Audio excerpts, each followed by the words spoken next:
Hello everyone, welcome back to the channel. This is part 3 of our chapter Basic Concepts of Macroeconomics और आज हम करने वाले हैं इन्वेस्टमेंट का मीनिंग देखेंगे, इन्वेस्टमेंट के टाइप्स को समझेंगे और फिर इसके बाद हम एक और टॉपिक करेंगे इसी में डेप्रिसिएशन। तो चलिए स्टार्ट करते हैं। Let's start the chapter investment की बात की जाए, इन्वेस्टमेंट मीन्स निवेश करना। बिजनेस को स्टार्ट करने के लिए जो अमाउंट लगाया जाता है, जो पैसा लगाया जाता है, उसे इन्वेस्टमेंट बोला जाता है।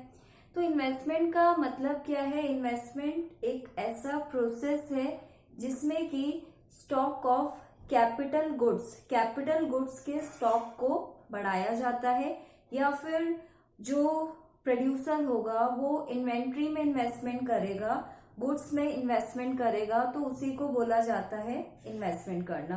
तो इसकी जो डेफिनेशन बनती है इन्वेस्टमेंट की, addition to the stock of capital goods producer goods होते हैं जिसका यूज प्रोड्यूसर करता है प्रोडक्शन करने के लिए। वो कैपिटल गुड्स हैं जैसे कि बिल्डिंग, इक्विपमेंट्स, ये सब में अगर इन्वेस्टमेंट हो रहा है, पैसा लगाया जा रहा है, या फिर इन्वेंट्री, क्योंकि अब प्रोड्यूसर मशीनरी का यूज कर रहा है प्रोडक्शन करने के लिए, तो मशीनरी से वो चीजें प्रोड्यूस करेगा, जैसे गुड्स बनाएगा मार्केट में बेचने के लिए, तो उन्हीं को इन्वेंट्री बोल दिया।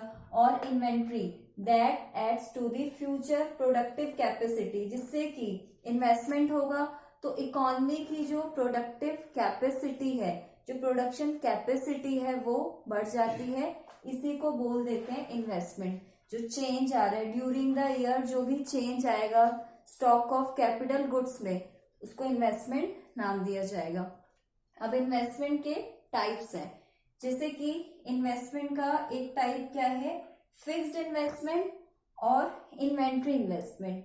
जो फिक्स्ड इन्वेस्टमेंट है, जैसे कि अब प्रोड्यूसर जो है किसी भी काम को स्टार्ट करने के लिए जब वो फिक्स एसेट्स में पैसा लगाएगा, लाइक मशीनरी, कंप्यूटर, बिल्डिंग, तो उस टाइप की जो इन्वेस्टमेंट है वो क्या होगी? Fixed investment increase in stock of fix assets of producers.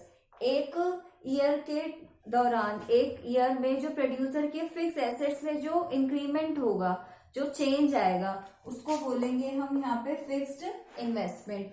से फॉर एग्जाम्पल, जैसे कि बिगनिंग ऑफ द ईयर में प्रोड्यूसर के पास, beginning of the year like 2019 के बिगनिंग में प्रोड्यूसर के पास 10 मशीन्स का स्टॉक है, और मशीन फिक्स एसेट है, इसका यूज होगा सेवरल ईयर्स के लिए। फिर eight the end of the year producer के पास जो मशीन का स्टॉक है वो हो गया 20 मशीन्स का।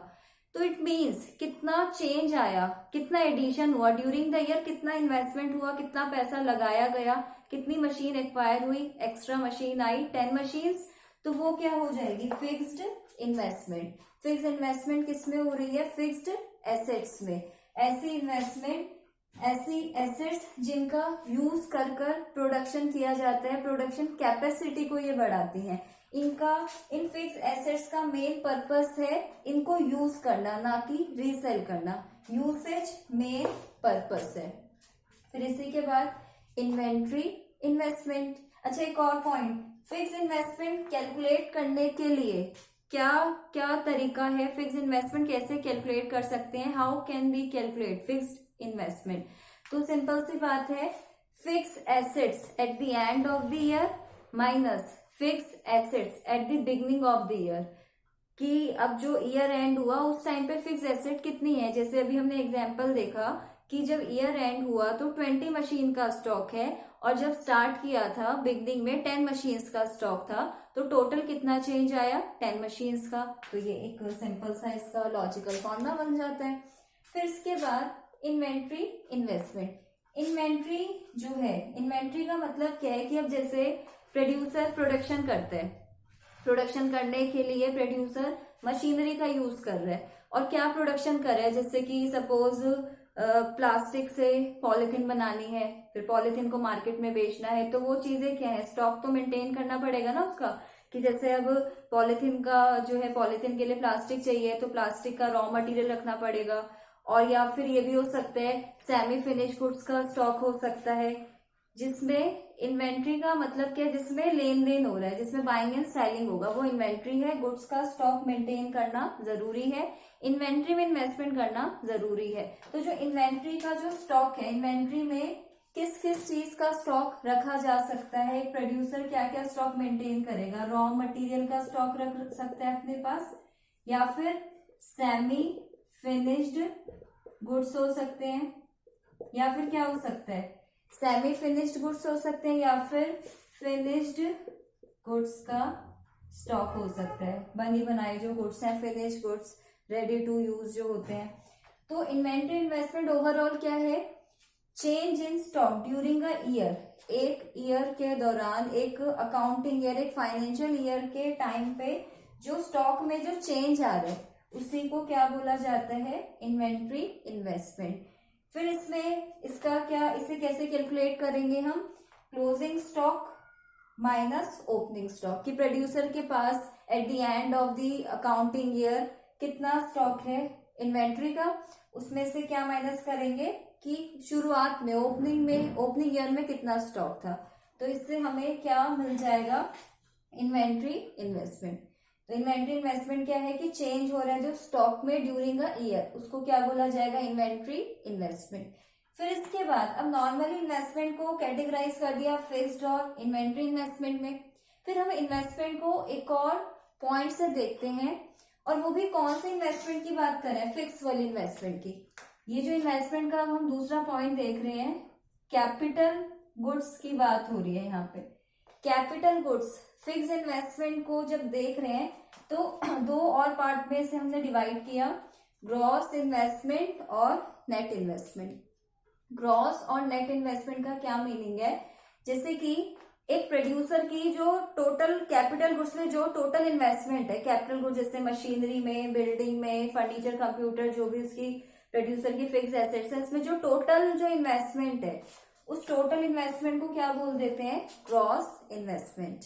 अब ये ग्रॉस और नेट का जो डिफरेंस है वो क्या रहता है, ग्रॉस और नेट इन्वेस्टमेंट का जो डिफरेंस है वो है डेप्रिसिएशन।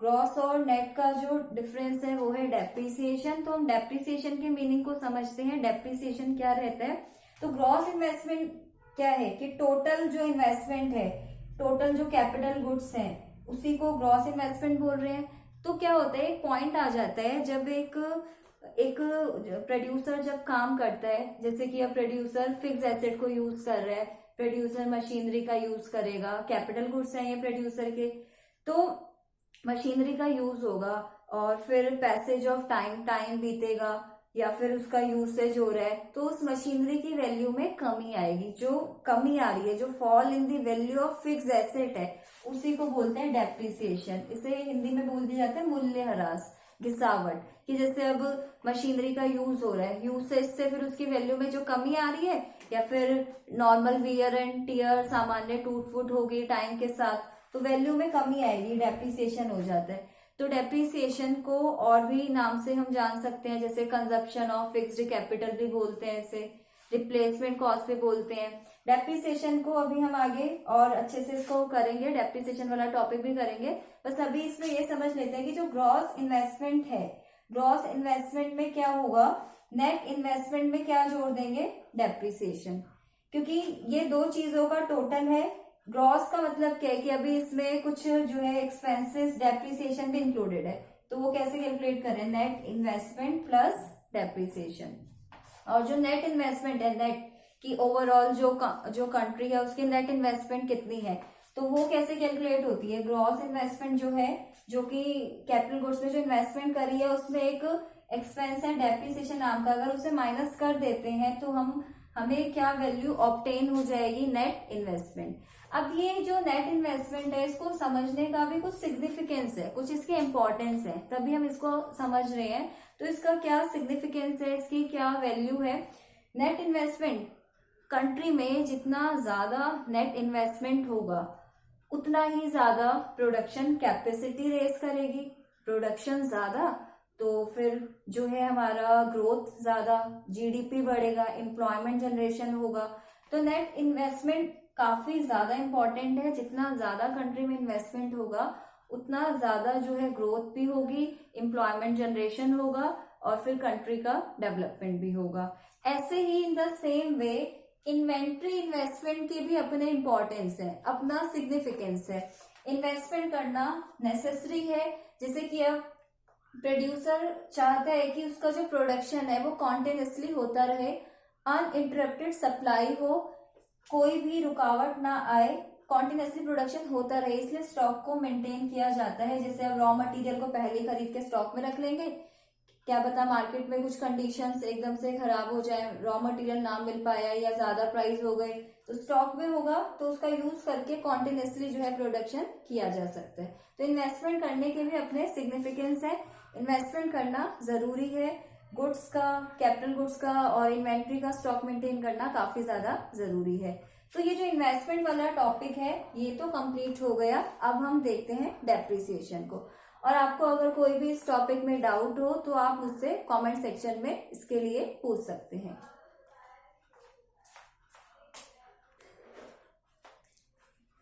डेप्रिसिएशन, डेप्रिसिएशन का क्या मीनिंग है? Refers to fall in value of fixed assets. Fixed assets like plant and machinery, building, इनकी वैल्यू में आ जाती है कमी, और उसका रीजन क्या हो सकता है? जैसे नॉर्मल वियर एंड टीयर हो गया, या फिर एक्सपेक्टेड ऑब्सोलिसेंस हो गया। तो इन रीजंस की वजह से फिक्स्ड एसेट्स की वैल्यू में जो कमी आएगी इसी को बोला जाता है डेप्रिसिएशन। अब जैसे ये नॉर्मल वियर टीयर हो गया, सामान्य टूट फूट जब मशीन को यूज करते हैं, फिक्स्ड एसेट्स को यूज करते हैं तो उनकी वैल्यू कम हो जाती है। ऐसे ही फिर एक्सपेक्टेड ऑब्सोलिसेंस का क्या मीनिंग है कि मतलब कुछ ऐसी चीजें जो बिजनेस एक्सपेक्ट कर सकता है, लाइक एक एक्सपेक्टेशन हो सकती है कि टेक्नोलॉजी में चेंज आ जाए, या फिर कस्टमर की डिमांड में चेंज आ सकता है, कंज्यूमर की डिमांड में चेंज आना। तो इन सब चीजों से क्या होगा? डेप्रिसिएशन लग जाता है, फिक्स एसेट्स की वैल्यू में कमी आ जाती है। जैसे डिमांड का कैसे देख सकते हैं कि अभी एट प्रेजेंट प्रोड्यूसर जिस मशीन से प्रोडक्शन कर रहा है उस मशीन के जो प्रोडक्ट है कस्टमर को, कंज्यूमर्स को सही नहीं लग रहे, अच्छे नहीं लग रहे, अब उनकी डिमांड बिल्कुल खत्म हो गई है। तो जो पुरानी मशीन है, जो आउटडेटेड मशीन है, उसके प्लेस पे एक न्यू मशीन लानी होगी। तो यहाँ पे जो ओल्ड वाली मशीन है वो उस पे क्या लग चुका है? डेप्रिसिएशन लग गया है, उसकी वैल्यू कम आ गई है। नॉर्मली डेप्रिसिएशन को हम और कैसे देख सकते हैं? जैसे कि अब अगर सपोज एसेट को यूज भी नहीं कर रहे, फिर भी टाइम बीतता है, पैसेज ऑफ टाइम, टाइम बीतेगा तो भी वैल्यू में क्या आती है? तो भी वैल्यू कम हो जाती है। डेप्रिसिएशन को समझने के लिए एक एग्जाम्पल ले लेते हैं। लाइक सपोज एक एसेट परचेज करी, फिक्स एसेट है और इसकी वैल्यू है ₹2 लाख। कितनी वैल्यू है इसकी? कॉस्ट है ₹2 लाख, और फिर इसकी जो एक्सपेक्टेड लाइफ है ना वो 10 साल की है, कि हाँ ये मशीन खरीदी है 2 लाख रुपए की, 10 साल तक चलेगी। तो अगर 2 लाख की मशीन है 10 साल तक चलेगी तो हर साल इसकी वैल्यू कितने से फॉल कर रही है? हर साल वैल्यू कितने से गिरेगी? 20,000 रुपए से। डेप्रिसिएशन का एस्टिमेशन लेना काफी ज्यादा जरूरी है, क्योंकि जैसे ही इस मशीन के 10 साल पूरे हो जाएंगे तो इसकी वैल्यू 0 हो जाएगी, ये आउटडेटेड हो जाएगी, इसकी वैल्यू है ही नहीं। तो इसके प्लेस पे एक न्यू मशीन को लाया जाएगा। तो बिजनेस पहले से ही एस्टिमेट लगा के चलता है कि हाँ अभी जो मशीन है उसकी इतनी लाइफ है, और फिर अब ये 20,000 रुपीज साइड बाय साइड इसको क्या, इसका प्रोविजन बनाएंगे, इसको अलग करके रखेंगे, और फिर अब बिजनेस को एकदम से आगे जो है एकदम से एक सरप्राइज भी नहीं मिलेगा।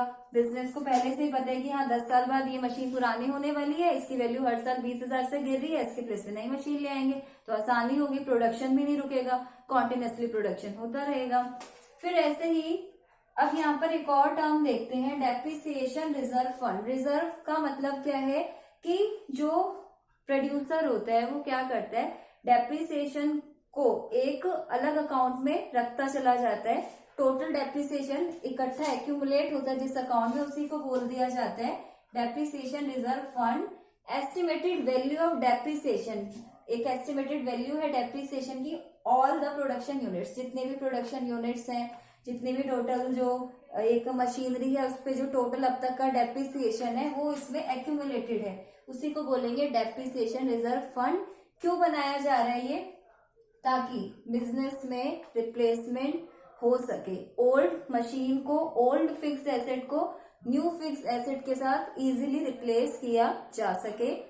फिर इसके बाद अब यहाँ पर क्या हो जाता है ना कि जैसे अब एक टर्म था एक्सपेक्टेड ऑब्सोलिसेंस, कि जिस चीज की एक्सपेक्टेशन है, एक्सपेक्टेड ऑब्सोलिसेंस से क्या हो रहा है, या तो कुछ चीजें जो कि अब जिनका चलन खत्म हो गया, अप्रचलित हो गई, जैसे टेक्नोलॉजी में चेंज आ गया या कस्टमर की डिमांड में चेंज आ गया, कंज्यूमर की डिमांड में चेंज आ गया, तो वो एक्सपेक्टेड ऑब्सोलिसेंस है। इसकी वजह से भी क्या हो रहा है, डेप्रिसिएशन लग रहा है। लेकिन कुछ ऐसी चीजें होती हैं जो अनएक्सपेक्टेड होती हैं, उसको बोल देते हैं अनएक्सपेक्टेड ऑब्सोलिसेंस, जिसपे बिजनेस का कोई कंट्रोल नहीं होता, जो सडनली हो जाता है। जैसे कि हम बोल सकते हैं नेचुरल कैलेमिटीज हो गई, लाइक अर्थक्वेक आ गया, फ्लड हो गया, उसकी वजह से भी तो फिक्स्ड एसेट्स की वैल्यू में कमी आती है। लेकिन वो चीज क्या है ना, उसका प्रोविजन नहीं बना सकते, उसका एस्टिमेशन नहीं ले सकते, क्योंकि पता नहीं है ना कब होगा। तो वहां पे क्या हो रहा है, अगर फिक्स्ड एसेट्स की वैल्यू में नेचुरल कैलेमिटीज की वजह से गिरावट आ रही है, कमी आ रही है, तो उसके लिए उस टर्म को क्या बोला जाएगा, कैपिटल लॉस, पूंजीगत हानि।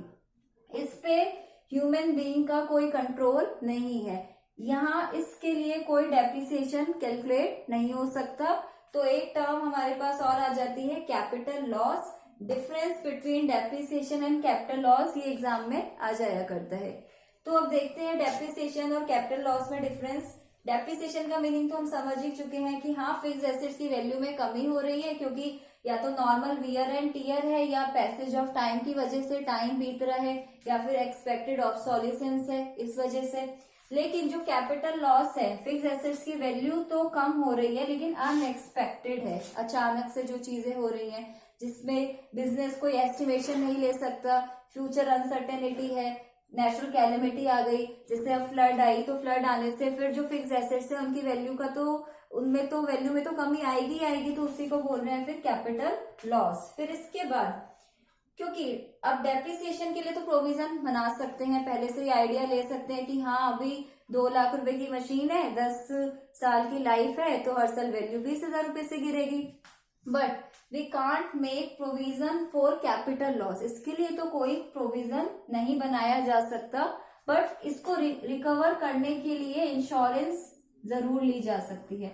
इंश्योरेंस बिजनेस के रिस्क को कम करती है, गुड्स की इंश्योरेंस ले सकते हैं, फिक्स्ड एसेट्स की इंश्योरेंस ले सकता है बिजनेस।